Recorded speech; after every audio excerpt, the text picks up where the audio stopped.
Hey guys, tonight we're going to talk about something you probably thought you knew all about. We've all seen the movies, the dashing swashbucklers, the thrilling duels on deck, the buried treasure, and the endless sun-drenched days on the open sea. Just you and a keg of grog, living by your own rules. It's the ultimate fantasy of freedom and rebellion. A part of you deep down might even whisper, "Man, I could do that. I'd be a great pirate." You see yourself standing at the helm, the wind in your hair, a trusted parrot on your shoulder, and a witty quip on your lips as you sail toward adventure. But I'm here to tell you that this version of piracy is pure fiction, a sugary sweet dream spun by storytellers. The reality was a waking nightmare, a life so unimaginably awful that you probably wouldn't have survived your first week. And if you did, you'd be begging to get off that boat no matter the cost. So, before you get comfortable, take a moment to like the video and subscribe, but only if you genuinely enjoy what I do here. Don't forget to drop a comment below and let me know where you're listening from and what time it is for you. Now, dim the lights, maybe turn on a fan for that soft background hum, and let's ease into tonight's journey together. You're standing on the deck, and it's not the polished mahogany floorboards from the movies. It's rough splintered wood, perpetually slick with a thin layer of seawater tar, and what you really don't want to think about. Your feet ache inside your worn-out boots, and you're pretty sure that persistent damp feeling has given you a permanent case of trench foot. It's not just the soles of your feet that are a problem, it's the general state of your existence. Forget the crisp, billowing white shirts and perfectly tailored leather vest. The clothes you're wearing are a second skin of dirt, sweat, and salt spray. You haven't had a proper wash in weeks, maybe months. There's no fresh water to spare for luxuries like bathing, so you and your shipmates smell. Well, let's just say you can smell the ship from a mile away on a downwind day.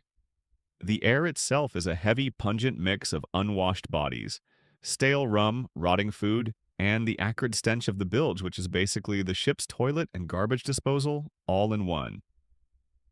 Every single breath you take is a reminder of your miserable situation. The day begins not with the sound of a bugle or rousing sea shanty, but with the groaning of the ship and the creaking of the ropes. You're woken by a rough kick from the ship's bosun, and you stumble to your feet in a daze. There's no breakfast buffet. Your meal is a piece of hardtack, a biscuit so hard and dry it could break your teeth, and a cup of watered-down rum.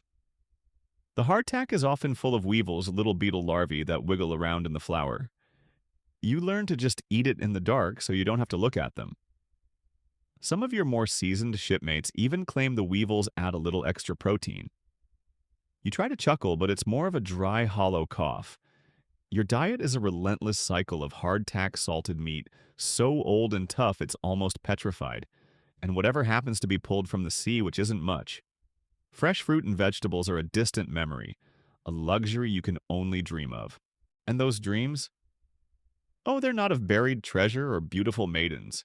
They're usually just about a hot, clean meal and a soft bed that doesn't rock with the swell of the ocean.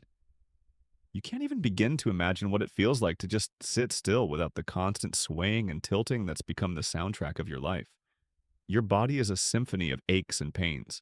The muscles in your back and arms scream from hauling heavy ropes, mending torn sails, and scrubbing the deck. The work is endless and backbreaking. It's not a thrilling life of plunder, it's a life of constant grinding labor. You're more of a sailor than a swashbuckler. You learn to tie dozens of different knots, how to patch a sail in a gale, and how to operate the heavy guns. Which, let me tell you, is not a glamorous job. Each cannonball weighs a ton, and you and your mates have to heave it into place, while the ship pitches violently, all with the very real chance of getting crushed in the process. This is a common historical fact that movies often leave out. Most of a pirate's life was spent doing mundane, backbreaking chores. It was not a life of non-stop action. In fact, many pirates were simply unemployed sailors who couldn't find work on merchant or naval ships. The only ships that would take them on were pirate vessels, and even then the promise of treasure was often just a lure to get them to sign on for a life of hard labor and extreme danger. They were still sailors, and their main job was keeping the ship afloat and in good working order. That meant endless hours of scraping barnacles, coiling ropes, and patching up the never-ending stream of leaks that sprung in a wooden ship at sea. The glamour was an invention of fiction, a way to make a miserable reality seem exciting. It's almost like a modern-day influencer showing you their perfect day, only they conveniently leave out the hours of editing the missed meals and the crushing pressure to keep up appearances. Piracy was a bit like that, but with a much higher mortality rate. Speaking of which, your mortality rate is, shall we say, not great. You spend most of your time worrying about things that aren't even other ships. You worry about a rope snapping and whipping you across the head. You worry about slipping on a wet deck and falling overboard, where the current would snatch you away in a heartbeat. You worry about a splinter from a broken mast. A simple infection from a small cut could be a death sentence because there's no doctor on board and no antibiotics, just a few desperate remedies and a bottle of rum to dull the pain. If you're lucky, the ship's cook might have a bit of a knack for basic first aid, but it's nothing you'd want to bet your life on. Remember that time you got a paper cut and you could just put a band-aid on it? On a pirate ship, that paper cut could get infected, turn gangrenous, and require your arm to be amputated with only a saw and a shot of grog to get you through it. I'm just saying, maybe that paper cut wasn't so bad after all. And the living quarters. Oh, you thought you had a cabin to yourself. You're lucky if you have a hammock to yourself. The ship is cramped and crowded. There's no privacy, no personal space. You're sleeping in a small, damp, dark corner of the ship with dozens of other men, the hammock slung so close together that you can feel the warmth of the person next to you. The air is thick and stale, and the creaking of the ship is a constant grinding noise. You learn to sleep through the sound of rats scurrying over your head and the gentle, persistent drip of water from the deck above. It's a miracle if you don't wake up covered in some new insect bite or with a strange rash. You try to remember the last time you felt truly clean, truly dry. The memory is a hazy, nostalgic blur. This brings us to a little-known detail about pirate life, the illusion of democracy. On many pirate ships, the crew would vote on a captain and the rules that govern their ship, known as a pirate code or articles. This is often romanticized as a sign of egalitarianism, a rebellion against the strict hierarchical naval system. And while it's true that you might have a vote and a say in how the plunder is divided, this democracy was often a fragile and temporary affair. The captain was only in charge for as long as he was successful and ruthless enough to keep the crew in line. A captain who wasn't bringing in enough loot, or who showed any sign of weakness, could be unceremoniously voted out or worse. It was a brutal system based on pure self-interest, not some grand ideal of freedom. You were trading one form of tyranny for another, and the new one was far more volatile.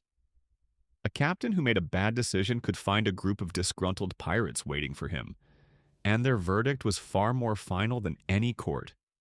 So while you might have felt a brief sense of power in casting your vote, the reality was that you were always one wrong move away from mutiny, and you were always under the thumb of a brutal, self-serving mob.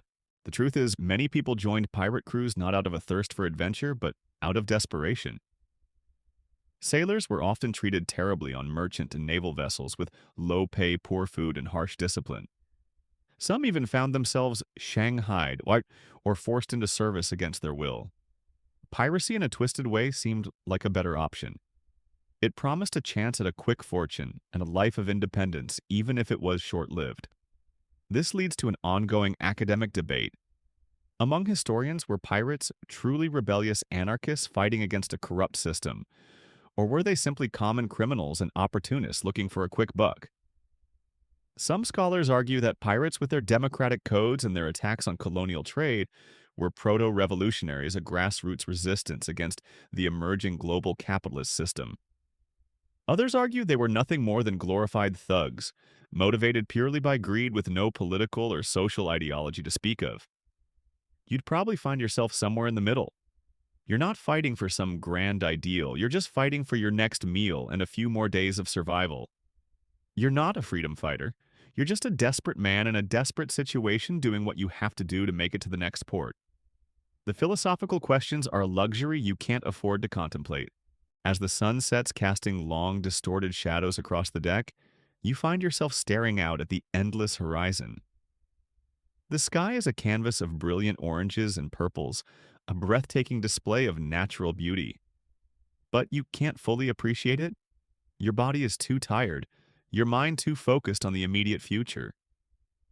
Will the lookout spot a target tomorrow? Will the next storm be the one that finally breaks the mast?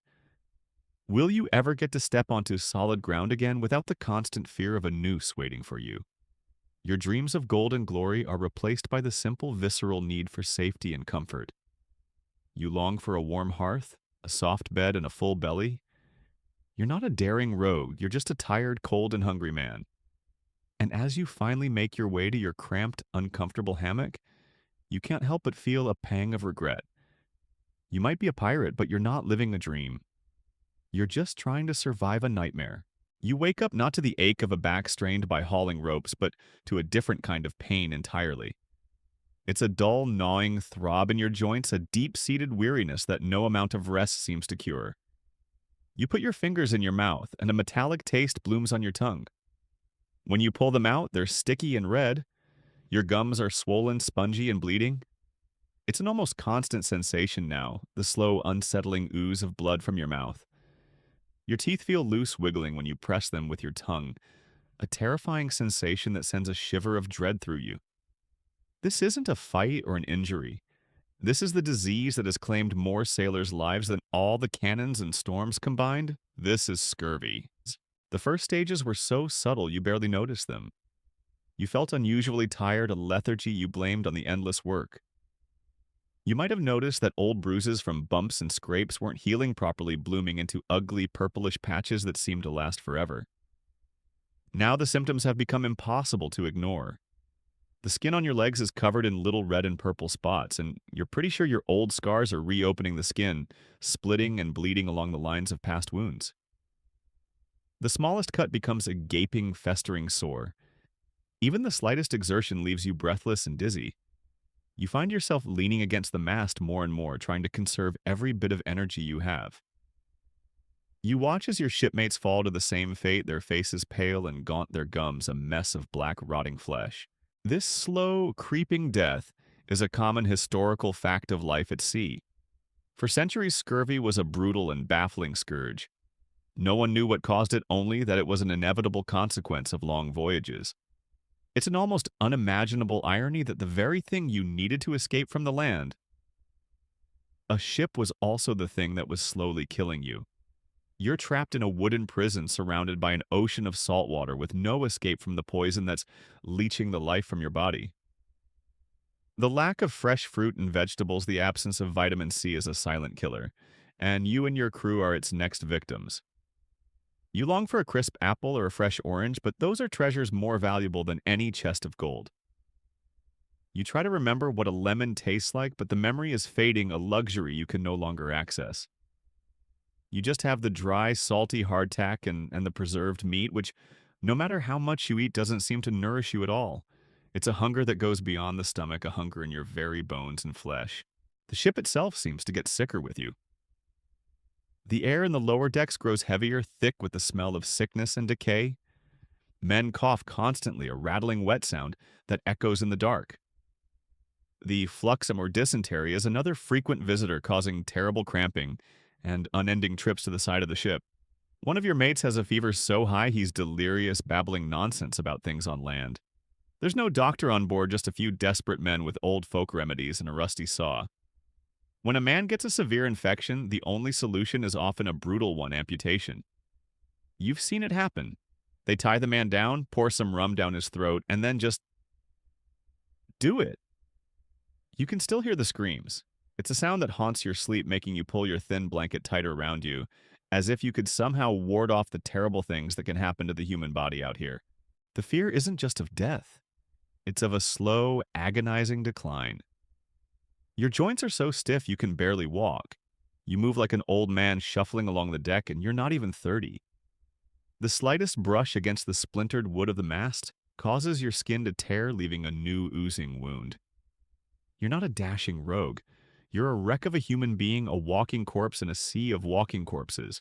You don't have a doctor to give you a diagnosis or a prescription. You have your own body slowly but surely betraying you, piece by piece. There's a certain kind of terror in that isn't there, the kind that makes you envy the man who was lucky enough to die quickly in a storm or in a fight. He didn't have to suffer through this slow dissolution. You feel like you're dissolving your body, turning back into the earth, even though you're 1,000 miles from it. And this is where the little-known detail comes in. Before the link between citrus and scurvy was fully understood, sailors tried all kinds of bizarre and ineffective remedies. Some captains believed the disease was a result of a corrupt vapor from the sea and would have their men eat handfuls of dirt from the bilge. Others believed it was a lack of acidity, so they would make their men drink a foul brew of vinegar and molasses. There was a belief that bathing in urine could cure it, and so some crewmen would save their own waste in buckets for a crude spa day. Can you imagine that instead of just eating a simple fruit, you're eating the dirt from the bottom of the ship, which is, to be clear, a terrible idea. It's a sad and desperate display of human ignorance and ingenuity in the face of a terrifying disease. You see a man gulping down a cup of this murky vinegar concoction, his eyes closed in prayer, hoping against hope that this one small act will save him. You know in your gut it won't. And that's a special kind of hopelessness. Historians still debate why the cure for scurvy took so long to be universally adopted, even after it was discovered. This is a crucial academic debate. Captain James Lind famously conducted an experiment in the mid-1700s showing that citrus fruits could cure the disease. Yet it took decades for the British Royal Navy to mandate the carrying of limes on its ships. Some argue that it was pure skepticism and bureaucracy, the old guard not wanting to believe in a simple cure. Others point to the logistics and cost of procuring and storing large quantities of citrus fruits, especially on long voyages. The citrus would rot, and it was a valuable commodity. A third theory suggests that the limes they were initially given were not the correct type of lime and didn't contain enough vitamin C to be effective. But for you, none of that matters. All you know is that you're a victim of a system that would rather let you die a slow, agonizing death than provide a simple common fruit. As you lie in your hammock, the ship groaning around you, you think about the things you took for granted.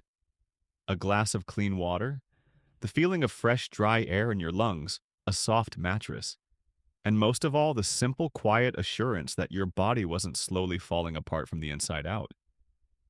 There's no glory in this, no adventure, just the cold, hard, and painful reality that you're living on. Borrowed time at the mercy of a disease that is for all intents and purposes invisible. You're a hero of the high seas in the movies, but out here you're just a sick man clinging to life by a thread, his teeth already starting to fall out. The sound of your own ragged breath in the dark is the only thing that keeps you company. The air around you is suddenly charged not with the languid sea breeze you're accustomed to, but with a crackling, gut-deep tension. A cry from the crow's nest shatters the quiet, "Sail ho!" Instantly the ship transforms.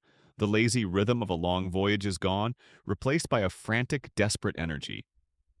Men are shouting, scrambling up the rigging and running across the deck. You're not feeling the thrill you've read about in stories. You're feeling a cold, hollow dread.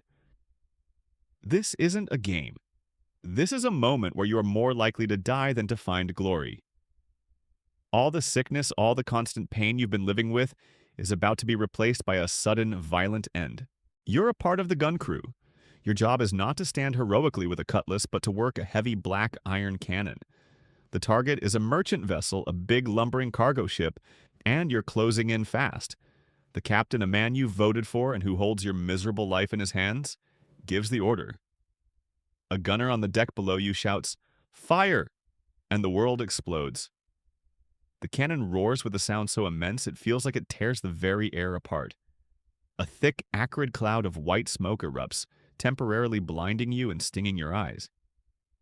You can't see a thing, but you hear the chaotic noise of the other cannons, firing the splintering wood of the other ship as the cannonballs strike home. It's not the sharp, clean thump-thump of a Hollywood movie. It's a deafening, continuous assault on your senses. As the smoke clears, the true carnage is revealed. The merchant ship's rigging is torn to shreds, its mainmast hanging by a few ropes, and a large chunk of its hull is gone, a gaping wound in its side. But that's not what you're looking at. You're looking at the men on the other deck. A single cannonball has done more damage than 100 swords. You can see bodies that are no longer whole, the result of a stray ball hitting a cluster of sailors. You've seen death before, but this is different. This is a violent, impersonal, and random kind of annihilation. There's a new smell in the air now, a sickening combination of burnt gunpowder and something else, something metallic and warm. It's the smell of fresh blood. The crew on the other ship is scrambling, trying to man their own guns, but it's clear they're outmatched. There's no grand duel here, no moment of heroism. Just a brutal, one-sided assault. This is a common historical fact that the swashbuckling tales get so wrong. Naval battles were not a series of graceful sword fights on a stable deck. They were chaotic, deafening, and horrific. The most common cause of death in these battles wasn't a sword or a pistol shot. It was flying splinters. When a cannonball hit the solid oak of a ship's hull, it didn't just make a neat hole. It exploded the wood into thousands of deadly projectiles, sharp as daggers that could tear through a man's body with incredible force. You'd be lying on the deck trying to load your cannon, and a 2-foot-long sliver of wood could fly at you with enough speed to pierce you right through. It's almost more terrifying to know that you could be killed by a piece of your own ship, an unintended casualty of a battle that has nothing to do with you personally. The fear of these splinters was so great that men would often tie leather or canvas padding to their chests and legs. It was a terrifying, almost surreal kind of warfare, a place where a small, unassuming fragment of wood was a deadlier enemy than a whole platoon of soldiers. Once you close the distance and board the other ship, it's not a moment of glorious victory. It's a moment of frantic, savage desperation. You're not fighting a single opponent. You're fighting in a swirling, heaving mass of bodies on a deck slick with blood and salt water. The sword you carry is heavy and clumsy, and your scurvy-weakened joints make every swing a tremendous effort. You're not trying to duel, you're trying to survive. You duck under a wild swing, pushing someone away, and you feel the sharp, searing sting of a bayonet grazing your arm. You don't have time to worry about it, you're just trying to not get killed. The sounds of battle are no longer just cannon fire. It's a cacophony of screams, the clanging of steel on steel, and the sickening thud of a blade finding its mark. You find yourself fighting not with a sense of purpose or bravery, but with a desperate, animalistic will to live. The punishments on board were just as brutal as the battles. The captain's authority, despite the supposed democracy of the pirate code, was absolute. If you broke the rules, if you stole from a shipmate, if you shirked your duties, or if you were caught in a mutinous plot, the punishment was swift and terrible. The code was not a list of suggestions. It was an ironclad rulebook enforced by brute force. You see a man being tied to the mast, his back bared, and you hear the sickening crack of the cat o' nine tails as it lands on his skin. He screams at first, but then it becomes a low, guttural moan, a sound of pure agony. The floggings go on until the captain decides it's enough or until the man collapses. It's a warning to everyone else. You're a part of a brutal system, and the only way to survive is to submit to it entirely. There's no appeal, no court of law. There's just the captain and his will. This brings us to a little-known detail about the pirate punishments, one far more terrifying than the myths. The concept of walking the plank is a classic image, but it was almost entirely a creation of fiction. Historians still debate whether it ever happened at all. There are very few historical accounts of it. Why? Because it was inefficient. You could just throw a man overboard and save yourself the trouble of making him walk the plank. The real punishments were much more practical and much more gruesome. The most feared punishment was marooning.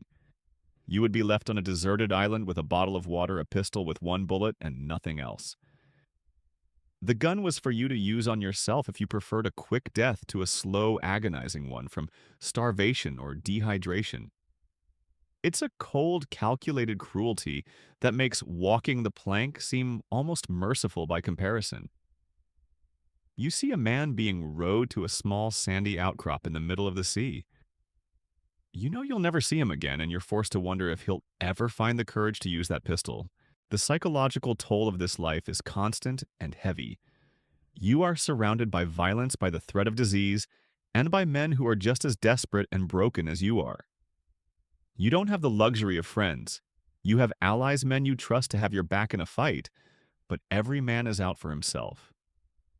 You sleep with one eye open, listening to the creaks of the ship and the snores of the men around you, your hand close to your knife.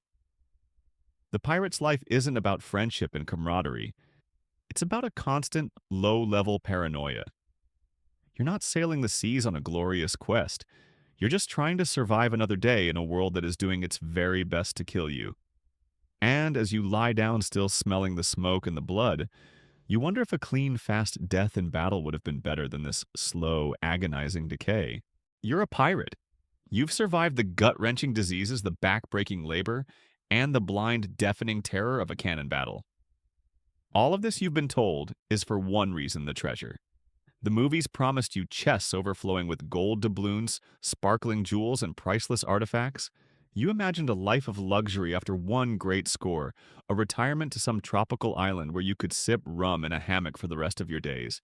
You've held on to that promise through the pain, the hunger, and the fear. But now you stand in the cargo hold of the ship you just captured, and the reality of pirate treasure is staring you in the face. It's not the grand, shimmering fantasy you were sold, it's just stuff. Your prize is not a chest of gold. It's a hold filled with large barrels, sacks of grain, and bolts of fabric. You use a pry bar to open one of the barrels, and a pungent, sweet smell fills the air. It's molasses, a thick, dark syrup used for making rum. Another barrel holds salted fish, a smell you've become intimately familiar with. The sacks are filled with sugar and flour. You rip open a bale of fabric, and it's rough woven linen, not the fine silks you pictured. This isn't a dragon's hoard. This is a floating supermarket, a grocery delivery service from one port to another. The thought is so absurd it almost makes you laugh. Your life is on the line for barrels of molasses and sacks of flour. This is a common historical fact that Hollywood completely ignores. The vast majority of pirate treasure was just mundane cargo. Gold and jewels were extremely rare finds, a fleeting lottery ticket. The real wealth of the period was in commodities: sugar from the Caribbean, spices from the East Indies, timber from the Americas, and textiles from Europe. These were the things that made the world's economy turn, not buried chests of coins. A pirate's goal wasn't to find a secret map and dig up a chest. A pirate's goal was to find a merchant ship with a hold full of everyday sellable goods. You and your crew just captured a ship that would have brought a merchant a decent profit in a busy port. But for you, the spoils are awkward and hard to handle. You can't exactly pay for a night of revelry with a pound of salted cod. The division of the spoils is not a moment of joy, but another exercise in brutal pragmatism. The captain, of course, gets the largest share, as do the quartermaster and the other officers. They take the largest and most valuable pieces of loot, and what's left is what the rest of the crew divides. You and your shipmates are left to sort through the barrels and sacks, counting out your portions, arguing over who gets which piece of cloth. It's a moment of tense negotiation, not joyous celebration. You get your share, maybe a sack of sugar, a few bolts of fabric, and a small pouch of coins. It's not enough to buy your freedom, but it's enough to keep you going for a little while longer. The grand dream of a vast fortune is deflated into a much more meager reality. This leads to a little-known detail about the pirate life: they were terrible with money. They couldn't just go to a bank and deposit their earnings. They had to spend it, and they had to spend it fast. As soon as you hit port, you're in a race against time. You have to unload your illicit goods on a black market to convert them into currency. You're constantly on the lookout for colonial governors, naval patrols, or bounty hunters looking to collect on the reward for your head. So you spend it all in a frenzied, desperate rush. You buy as much rum as you can drink, gorge yourself on fresh food, and gamble away your meager earnings on cards or dice. In a few weeks, sometimes in just a few days, your small fortune is gone and you're broke again. The cycle of brutal labor, fleeting capture, and quick, wasteful spending begins all over again. The wealth of the pirate was a fleeting illusion, a brief moment of escape that ended with you once again having nothing. And what about that buried treasure? That quintessential image of a pirate burying a map. It's largely a myth, and it's a myth that historians still debate the origins of. Most of them agree that the vast majority of pirates never buried anything. Why would you? It's not like they had maps with giant XS on them. They were illiterate, they had no one to trust, and the treasure they had was often perishable. They weren't hiding chests full of glittering coins. They were hiding sacks of sugar that would attract rats and bolts of fabric that would rot in the tropical humidity. There are a few rare cases, such as Captain William Kidd, who buried a small portion of his loot, and it's this specific, unusual event that likely sparked the entire myth. But for the vast majority of pirates, their fortune was a liquid thing meant to be consumed and enjoyed quickly because you never knew when a cannonball or a noose would end your life. The idea of long-term planning was a luxury you couldn't afford. As you stare into a barrel of molasses, its sticky dark surface reflecting your tired, gaunt face, you feel the full weight of the cynical truth. You're not a dashing adventurer. You're a low-level criminal, a sailor who took a terrible bet on a terrible life. You don't have a retirement fund. You don't have a future. All you have is the here and now, a moment of reprieve that you know won't last. The dream of freedom and fortune is just that, a dream. The reality is a life of unending labor and fleeting rewards, all while a slow-acting poison from the inside or a swift, violent end from the outside looms over you at all times. And as you try to scoop a small, pitiful portion of sugar from a sack, you can't help but feel a profound sense of disappointment. The romantic image of the pirate is gone, replaced by a much sadder and much more ordinary man just trying to get by. You're a pirate. You're a man with a price on his head, a body that's failing, and a fortune that is more myth than reality. And all of this is governed not by some grand romantic ideal, but by a simple, brutal document. The Pirate Code. When you first signed on, you made your mark on a piece of paper, a makeshift contract that the captain held with an air of immense authority. This document, known as the Articles, outlined your rights and responsibilities. On a normal naval or merchant ship, you were a cog in a machine with no say in your fate. Here you were promised a voice. You were told this was a democracy. You're beginning to learn that a democracy of desperate, violent men is not what you thought it was. It's a system of checks and balances that are all too often decided by a blade, a fist, or a hanging. The code itself is a series of harsh rules. The articles you signed promised a fair share of the loot, but it also outlined the punishments for any transgression. There was a rule against fighting on board the ship. No brawls, no duels, no settling of personal scores. The penalty was often a flogging, or for a more serious offense, being marooned. Can you imagine that? You're in a floating pressure cooker surrounded by men? You've come to distrust and you're not even allowed to let off steam. Every time you feel that simmering anger, you have to swallow it because a simple punch could end with you standing alone on a tiny island, watching your ship sail away. You live your life with a permanent low-level paranoia, constantly watching your back, knowing that the man next to you could be a friend one moment and a threat the next. Another common rule was that you couldn't bring women or children aboard the ship. The reasons were pragmatic. Women were seen as a source of conflict and distraction, and children were a liability. This detail might seem small, but it speaks to the very soul of the pirate life. It was an existence stripped of any of the comforts of home, of family, or of any kind of domesticity. Your world was just this ship, and the rough, unwashed men who inhabited it. There was no escape from the masculine, brutal atmosphere. No softness, no comfort. Just the grinding reality of existence. This is a common historical fact about pirate life that directly contradicts the more fantastical notions of it. While the pirate code was a form of self-governance, it was a practical tool designed for survival, not for creating a utopia. It was a means of maintaining order among a crew of ruthless men. A naval captain had the full backing of a government and a navy to enforce his will.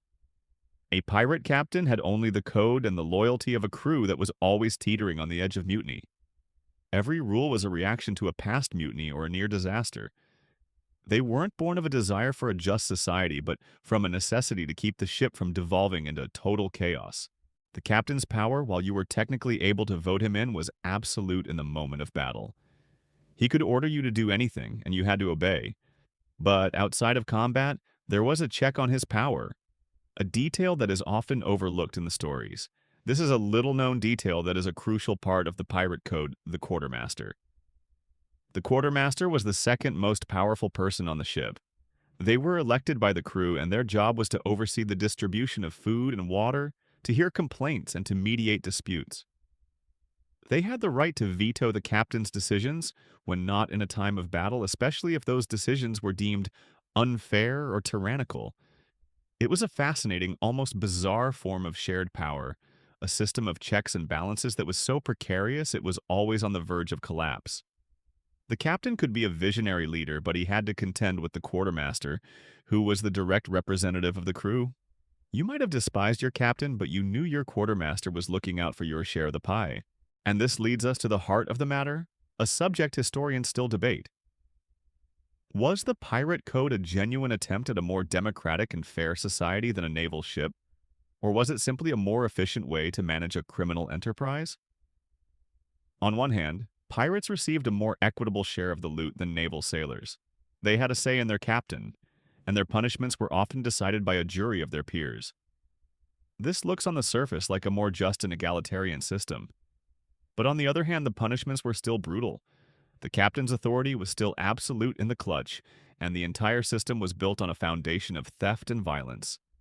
Some historians argue that the pirates were proto-anarchists, creating a society without a king or a noble class. Others say they were just a pragmatic group of thieves who realized that a degree of self-governance was the best way to avoid constant mutiny and get rich. For you, a man on the deck of a pirate ship, the question doesn't matter. All you know is that you signed your life over to a contract that you can't escape, and that your freedom is a lie. Your life is governed by a flimsy piece of paper and a captain who can have you flogged for a minor offense. You're not a free man. You're a man in a different kind of prison. This one just happens to have a better view.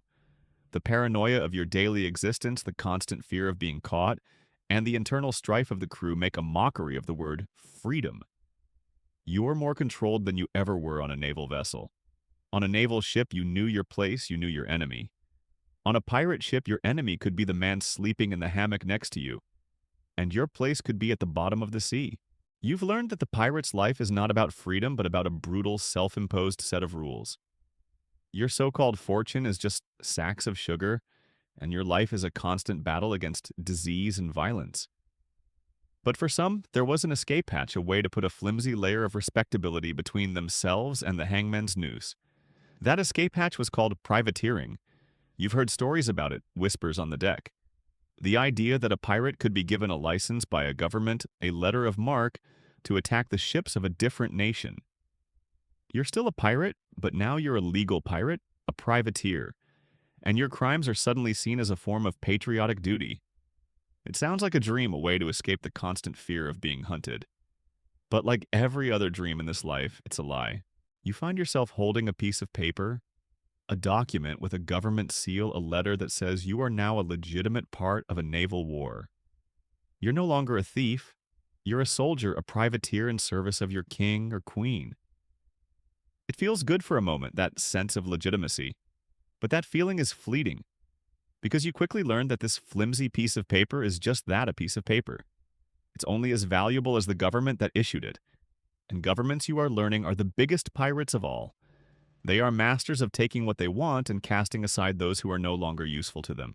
This is a common historical fact that most people don't know. Privateering was a legitimate practice, a way for governments to expand their naval power without having to pay for more ships. They would commission private individuals and ships to act as auxiliaries, preying on enemy merchant vessels. It was a mutually beneficial arrangement. The privateer got a share of the loot and a legal defense, and the government got its enemies' trade routes disrupted. But the key to this whole arrangement was its legality, and that legality was a fragile, dangerous thing. It relied entirely on the whims of politics. Wars end and treaties are signed, and when that happens, your letter of marque is no longer valid. The very piece of paper that made you a legal combatant now makes you a full-fledged pirate again, a public enemy. You are back to being hunted, but now with even more urgency because the government that used you is now the one leading the chase. You can imagine the constant paranoia. You're 1,000 miles from civilization and you have no way of knowing if the war you're fighting in is still being fought.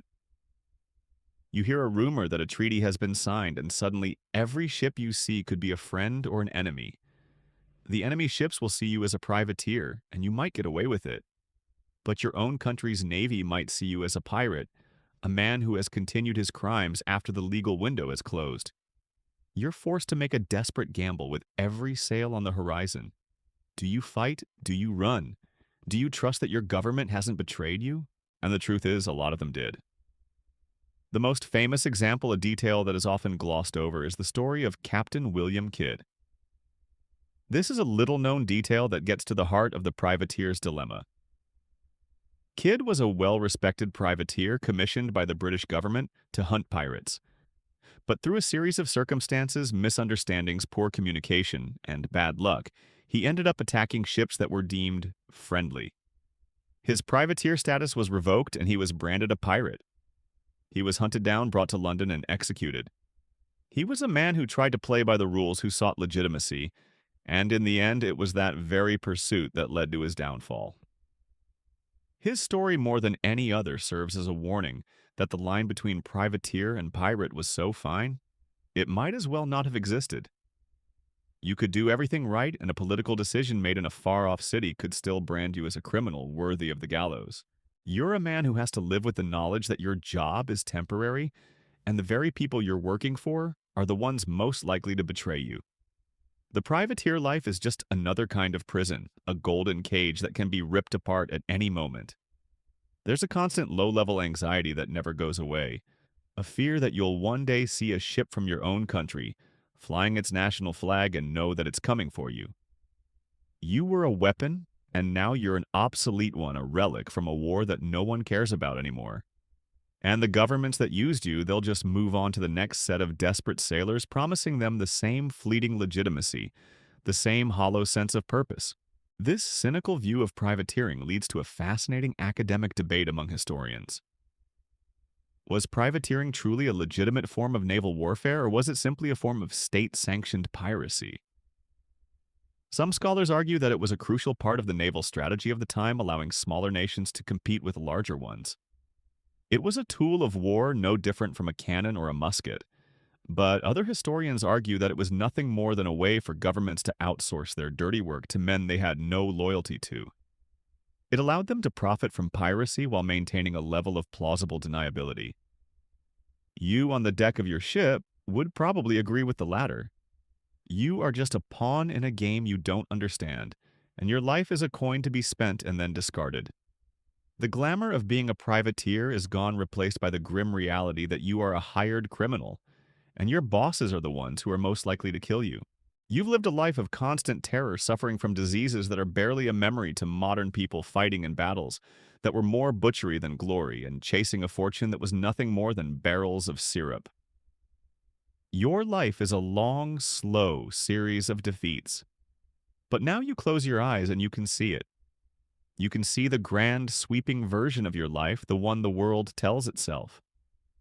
You see a dashing rogue with a charming grin, a clean white shirt, billowing in the breeze. You see a ship with perfectly maintained sails, a gleaming deck, and a parrot with a witty phrase on your shoulder. You see a map with a red X on it, leading you to a chest filled to the brim with gold and jewels. You are not a miserable criminal. You are a legend. And you realize with a bitter pang of irony that the world has taken your story and turned it into a bedtime story. It's a story told with a sense of wonder, a feeling of awe. The brutal, agonizing reality of your existence has been swept under the rug. The scurvy that made your teeth fall out, replaced by a charming smile and a perfectly straight row of teeth. The dysentery that made you weak and delirious, ignored completely. The random, terrifying death from a splinter or a snapped rope never mentioned. In the movies, the pirate's demise is a heroic one, a duel on the deck, a final sword fight against a worthy adversary. In your reality, it would have more likely been a slow death from a fever, a quiet, forgotten burial at sea, or a quick, impersonal end at the end of a rope. This is a common historical fact that the public is not aware of. Many of the most iconic images and stories of piracy were not created by pirates themselves, but by novelists and poets decades or even centuries later. Robert Louis Stevenson's Treasure Island gave the world the Jolly Roger as a universal symbol, the idea of the buried treasure map, and the character of Long John Silver, a man with a wooden leg and a parrot on his shoulder. J.M. Barrie's Peter Pan gave us Captain Hook, another character, with a prosthetic, a hook hand, a villain who was both cruel and strangely tragic. These stories were not based on historical fact. They were born of imagination, a way to make a grim and terrible reality palatable and exciting for a new generation of readers. And they also gave us some of the most haunting symbols of piracy, which, in reality, were signs of profound suffering. The wooden leg, the hook hand, and the eye patch. This is a little-known detail that is far more horrifying than the cinematic versions. A man with a wooden leg was a man who had lost his leg to a cannonball or a severe infection, a life-altering event that would have made it nearly impossible to climb the rigging or even walk on a shifting deck. He wasn't a clever, resourceful hero. He was a liability, a man who would have been ostracized from the crew or more likely cast off the ship. The hook hand was a result of a brutal amputation, a sign of a wound that had turned gangrenous and required a desperate, agonizing surgery with no anesthesia. The eye patch was not a fashion statement. It was the result of losing an eye, a simple fact of a life of random violence. The romanticized version turns these signs of pain into symbols of a roguish charm. In reality, they were signs of a life that had been broken. You can't help but feel a certain bitterness about it all. The world looks at you, a pirate, and sees a hero, a symbol of freedom. They don't see the hunger in your eyes, the constant fear in your heart. They don't see the scurvy-ridden gums or the splintered, infected hands. They see a life of adventure, a rebellion against a rigid society. They don't see that you are just a broken man doing what you have to do to survive, a victim of a system that would just as soon see you hang as let you live. The myth of the pirate is an act of historical violence, a theft of your reality. Your pain has been repackaged and sold as a fantasy, and you have no way to correct the record. This leads to a larger academic debate. Why did the world fall in love with the romantic myth of the pirate? Some historians argue that it was a rejection of the Victorian era's rigid social norms. Pirates in their lawless democratic lifestyle represented a form of freedom and individuality that was missing in a society defined by industrialization and strict class structures. Others argue that it was a subconscious rebellion against the rise of the British Empire. The pirates in their attacks on British ships were seen as folk heroes, fighting against a tyrannical global power. And a third group of scholars argues that it was much simpler than that. The story of a pirate is a fundamentally good story. It has all the elements of a great adventure, danger, hidden treasure, and a struggle against overwhelming odds. The truth was just too ugly, too mundane, and too depressing to be a good story. And so as you lie in your hammock, the ship groaning around you, you are left with the cold comfort of the truth. You are not a legend. You are a criminal. You will not have a grand, glorious death. You will have a quiet, forgotten one. Your legacy will not be of adventure and freedom, but of a cautionary tale, a lesson in how a simple lie can grow and consume a reality. You are not Captain Jack Sparrow. You are just you, a tired, broken man in a dirty ship, and the only pirate you know is a liar. You've come to terms with the fact that your life is not a grand adventure, but a brutal reality. The romantic myths have been stripped away, replaced by the grim truth of disease, violence, and betrayal. But even that is not the whole picture. The true enemy of the pirate is not the naval patrol or the rival crew. The true enemy is something far more insidious, something that grinds you down slowly, day after day, until there's nothing left. That enemy is tedium. It's the soul-crushing, mind-numbing, bone-wearying monotony of life at sea. Your days are a relentless cycle of the same tasks repeated over and over again. You wake up in the same cramped, damp hammock, to the same smells of stale sweat and mildew. You eat the same hardtack and salty meat. And then the work begins. There is always work. Always. The ship, this beautiful symbol of freedom in the stories, is in reality a demanding mistress. She is always in need of something. Her rigging needs mending. Her hull needs patching. Her deck needs scrubbing. And you are the one who has to do it all. You spend hours, entire days, coiled around a heavy rope, weaving a new one to replace the old frayed lines. The rough hemp chafes your hands, leaving them raw and blistered no matter how tough the calluses become. It's a job that requires endless focus. One tiny mistake can compromise the entire line, and a snapped rope in a storm could mean the difference between life and a cold, watery death. It is a slow, methodical process, and the quiet rhythm of it can feel like both a form of meditation and a form of torture. There is no joy in this work, only the silent, grim satisfaction of knowing that you have just made it a little more likely that you will survive another day. And then there is the constant fight against the ocean itself. The ship, your only home, is always leaking. Every day you and your crewmates take turns on the pumps bailing the water that seeps in from the seams. It's a mindless, exhausting task. The pumps groan and squeak, a constant rhythm of the bilge water rushing up and out. Your arms ache, your back screams, but you can't stop. The water will not stop. It's a battle you will never win. You can only hope to fight it to a stalemate. It's a never-ending cycle, and the quiet, persistent dripping of water in the dark of the hold is a constant reminder of how fragile your existence is. It's a simple common historical fact that most of a sailor's time was spent on maintenance. On a wooden ship, this was a job that was never ever finished. The glamour of the chase, the thrill of the battle, that's maybe one day out of 100. The other 99 are filled with this monotonous, soul-crushing labor. The true hell of this life is the psychological toll of the open sea. You are trapped. The horizon is always the same. The sky is always the same. The faces of the men around you are always the same, worn and tired and full of the same hollow desperation as your own. You have no books to read. You have no music to listen to. There is no escape from the relentless sameness of it all. The mind, left with nothing to do but stew in its own thoughts, begins to play tricks. Old memories, ghosts of a life you once had, rise up to haunt you. You find yourself thinking about a meal you once had, a person you once loved, a feeling of safety that seems as distant as a star.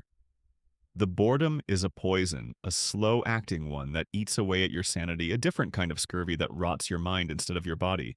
This mind-numbing labor culminates in an incredibly dangerous and difficult process known as careening. This is a little-known detail that would have been a pirate's nightmare. A ship's hull sitting in salt water for months would become covered in barnacles and shipworms. If left alone, these would slow the ship down and eventually eat through the wood. To fix this, you would have to find a secluded bay and deliberately tip your massive ship on its side, a terrifying maneuver that could sink you if done wrong. Then you would have to stand on the side of the hull with the ocean at your feet and use tools to scrape away the barnacles and tar the hull, all while a single slip could send you to a freezing, agonizing death. It was a miserable, backbreaking, and extremely dangerous job, and it was a necessary part of the pirate life. This leads to an academic debate.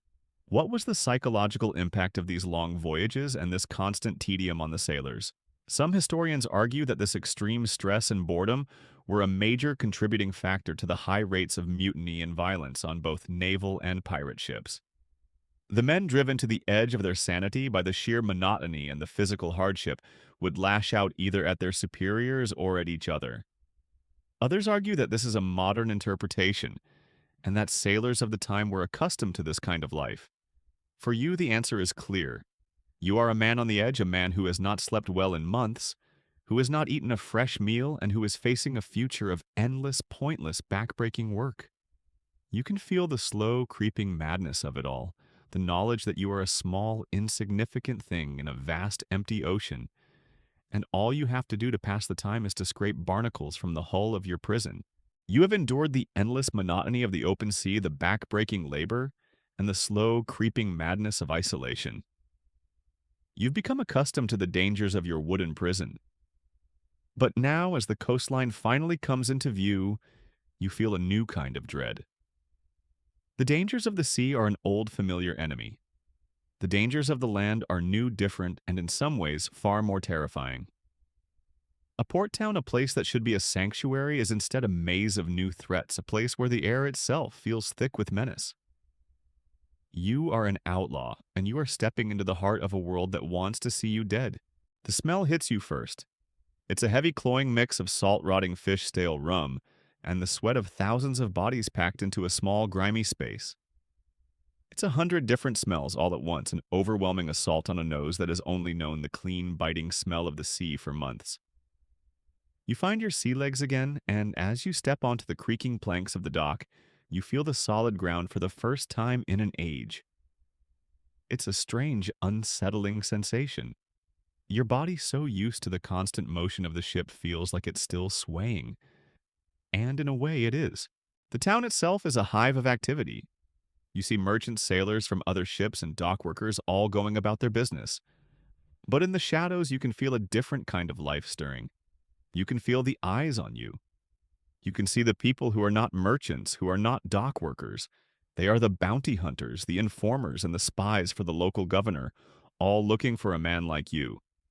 Your meager share of the loot, that handful of coins you've carried so carefully across the ocean, is now a target on your back. That money will buy you a few days of luxury, but it will also mark you as a man with something to lose. And then there are the diseases. The sea, for all its dangers, kept you in a kind of isolation. It kept you away from the crowds where sickness festered. But a port town is a different story. This is a common historical fact that sailors were incredibly vulnerable to. Yellow fever, smallpox, and other contagious diseases would tear through crowded, unsanitary port cities.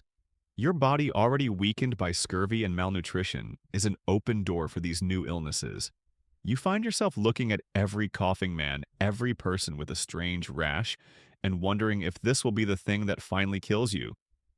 You survived the sea, but you might not survive the land.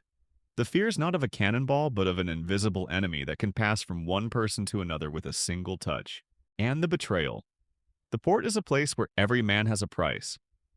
You walk into a tavern, your small pouch of coins in your hand, and you try to act like you belong. But you know you don't. You're a hunted man in a hunter's world. The tavern owner might be a decent person, or he might be the one who whispers a tip to the local authorities. That woman who smiles at you might be a partner in a plot to drug you and drag you to a prison cell. Your old shipmate, the one you trusted. He might have heard that a reward has been issued for your capture, and he might have decided that your life is worth more to him than your friendship.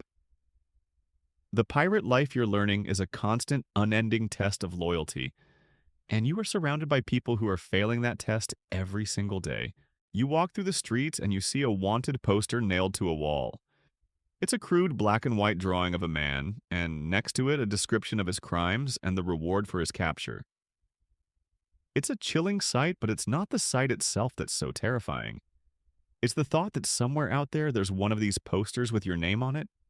This is a little-known detail about the bounties on pirates.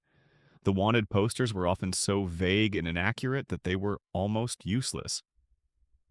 The description of a pirate could be something as simple as a tall man with a beard and a limp. But to you, this simple drawing, this vague description, is a mirror. It is the cold, hard, and undeniable proof that your life has been commodified.